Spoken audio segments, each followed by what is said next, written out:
नमस्ते। आज हम बात करेंगे मिलिट्री नर्सिंग सर्विस यानी एमएनएस 2026 के बारे में। ये उन सभी के लिए एक पूरी गाइड है जो सशस्त्र बल में सेवा भी करना चाहते हैं और नर्सिंग में अपना करियर भी बनाना चाहते हैं। तो चलिए इसे समझते हैं। तो एमएनएस का जो ये 4 साल का बीएससी नर्सिंग प्रोग्राम है, इसकी पूरी जर्नी को समझने की कोशिश करते हैं। ये सिर्फ एक कोर्स नहीं है, बल्कि एक ऐसा रास्ता है जहां सेवा, स्किल और एक कमीशन्ड ऑफिसर बनने का सम्मान सब कुछ एक साथ मिलता है। तो इस पूरी प्रोसेस में हम एक एक करके हर कदम पर नजर डालेंगे। एमएनएस का मौका क्या है, पहला स्टेप, नीट क्यों जरूरी है, शर्तें क्या हैं, स्क्रीनिंग प्रोसेस कैसा होता है, सिलेक्शन और आखिर में कमिटमेंट और रिवॉर्ड्स क्या हैं। चलिए शुरू करते हैं। तो सबसे पहले ये समझते हैं कि एमएनएस का ये जो अवसर है ये असल में है क्या, और ये बीएससी नर्सिंग कोर्स क्या कुछ ऑफर करता है। देखिए, ये कोई नॉर्मल नर्सिंग कोर्स नहीं है। ये सशस्त्र बल चिकित्सा सेवाओं यानी एएफएमएस के अंडर एक कमीशन्ड ऑफिसर बनने का एक बहुत ही यूनिक मौका है। मतलब पढ़ाई तो होगी ही, साथ ही सेना में एक सम्मानित पद भी मिलेगा। सोचिए, लीडरशिप और जिम्मेदारी दोनों एक साथ। अच्छा, अब आते हैं सबसे पहले और सबसे जरूरी स्टेप पर, एक ऐसी परीक्षा जिसके बिना इस रास्ते पर आगे बढ़ना नामुमकिन है।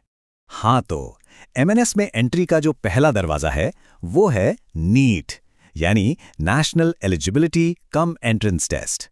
हजारों लोग अप्लाई करते हैं, लेकिन आगे सिर्फ वही जाते हैं जिनका नीट स्कोर अच्छा होता है। समझिए कि पहली छटनी यहीं से शुरू होती है और पहली रैंकिंग भी यही स्कोर तय करता है। और इसमें अच्छा परफॉर्म करना कितना जरूरी है, ये बात साफ है। एक हाई नीट स्कोर सिर्फ शॉर्टलिस्ट होने में ही मदद नहीं करता, बल्कि फाइनल मेरिट लिस्ट में भी जगह पक्की होने के चांसेस को बहुत ज्यादा बढ़ा देता है। एक तरह से ये पूरे देश के कैंडिडेट्स के बीच काबिलियत का पहला और सबसे बड़ा प्रूफ है। ठीक है, तो नीट तो देना है, लेकिन उसकी तैयारी से भी पहले एक और जरूरी बात है, एलिजिबिलिटी क्राइटेरिया। एमएनएस के कुछ बहुत ही सख्त नियम हैं जिन्हें पूरा करना ही होगा। तो देखते हैं कि कौन कौन इसके लिए योग्य है।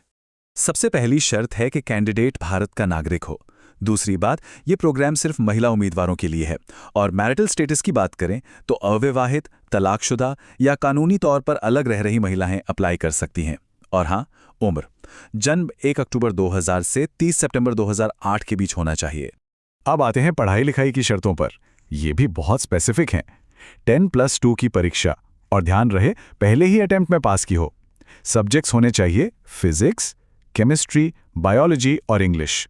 और इन सब में मिलाकर कम से कम 50% मार्क्स तो चाहिए ही चाहिए। और देखिए, सिर्फ किताबी ज्ञान ही नहीं, फिजिकल फिटनेस भी उतनी ही जरूरी है। आर्म फोर्सेस के अपने सख्त स्टैंडर्ड्स हैं हाइट और वेट को लेकर, जिन्हें पूरा करना ही पड़ता है। जैसे कम से कम हाइट 152 सेंटीमीटर होनी चाहिए। हालांकि नॉर्थ ईस्ट के कैंडिडेट्स के लिए इसमें थोड़ी छूट भी है। तो मान लीजिए नीट में अच्छा स्कोर आ गया, अब क्या? इसके बाद शुरू होता है सिलेक्शन प्रोसेस का अगला और ज्यादा इंटेंस फेज, जिसे कहते हैं एमएनएस स्क्रीनिंग प्रोसेस। ये स्क्रीनिंग कोई एक टेस्ट नहीं है, बल्कि इसमें कई लेवल हैं। सबसे पहले नीट स्कोर के बेस पर शॉर्टलिस्टिंग होगी, फिर एक कंप्यूटर बेस्ड टेस्ट होगा जिसे टो गेज कहते हैं। उसके बाद एक साइकोलॉजिकल असेसमेंट और इंटरव्यू होगा, और सबसे आखिर में एक पूरा डिटेल मेडिकल एग्जामिनेशन। तो ये जो 2 गेज टेस्ट है, इसका पूरा नाम है test of general intelligence and general English. इसमें बेसिकली लैंग्वेज और लॉजिकल स्किल्स को परखा जाता है।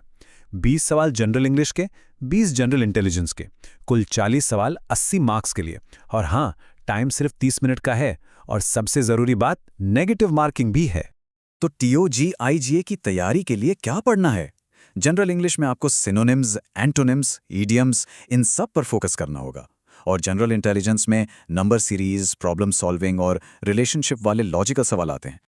अच्छा, तो नीट हो गया, कॉजेगी भी हो गया और इंटरव्यू भी। अब इन सब के बाद फाइनल सिलेक्शन होता कैसे है? चलिए देखते हैं कि फाइनल मेरिट लिस्ट कैसे बनती है। फाइनल सिलेक्शन जो है वो किसी एक टेस्ट के बेस पर नहीं होता, एक कंबाइंड मेरिट लिस्ट बनती है। इसमें नीट का स्कोर, टोजी का स्कोर और इंटरव्यू का परफॉर्मेंस, इन तीनों को मिलाकर एक फाइनल रैंकिंग तैयार की जाती है। और फिर उस फाइनल मेरिट लिस्ट के आधार पर सिर्फ और सिर्फ 220 कैंडिडेट्स को ही एडमिशन मिलता है। जी हां, 2026 बैच के लिए देश के सभी 6 इंस्टीट्यूट्स में मिलाकर कुल इतनी ही सीटें हैं। मतलब कंपटीशन कितना टफ है ये अंदाज़ा लगाया जा सकता है। ये 220 सीटें देश के 6 बड़े AFMS कॉलेजों में बटी हुई हैं: पुणे, कोलकाता, मुंबई, नई दिल्ली, लखनऊ और बैंगलोर। आपकी रैंक और चॉइस के हिसाब से आपको इनमें से किसी एक कॉलेज में एडमिशन मिलेगा। ठीक है, तो सिलेक्शन प्रोसेस तो समझ आ गया। अब बात करते हैं कि एक MNS कैडेट की जिंदगी आखिर होती कैसी है। मतलब क्या कमिटमेंट्स हैं और बदले में रिवॉर्ड्स क्या मिलते हैं। यहाँ एक सीधा सादा हिसाब है। एक तरफ आपको बहुत कुछ मिलता है, जैसे फ्री राशन, रहने की जगह, यूनिफॉर्म अलाउंस और स्टाइपेंड भी। लेकिन दूसरी तरफ आपको एक बॉन्ड साइन करना होता है कि एक तय समय तक आप MNS में सेवा देंगे, और अगर कोर्स बीच में छोड़ा तो एक फाइनेंशियल बॉन्ड की पेनल्टी भी लगती है। तो आखिर में बात सिर्फ एक डिग्री की नहीं है, ये एक कमिटमेंट है, अनुशासन की, देखभाल की और देश सेवा की जिंदगी को अपनाने की। ये एक ऐसी जर्नी है जो सिर्फ पढ़ाई तक सीमित नहीं है, बल्कि ये सर्विस के लिए एक पूरा डेडिकेशन मांगती है।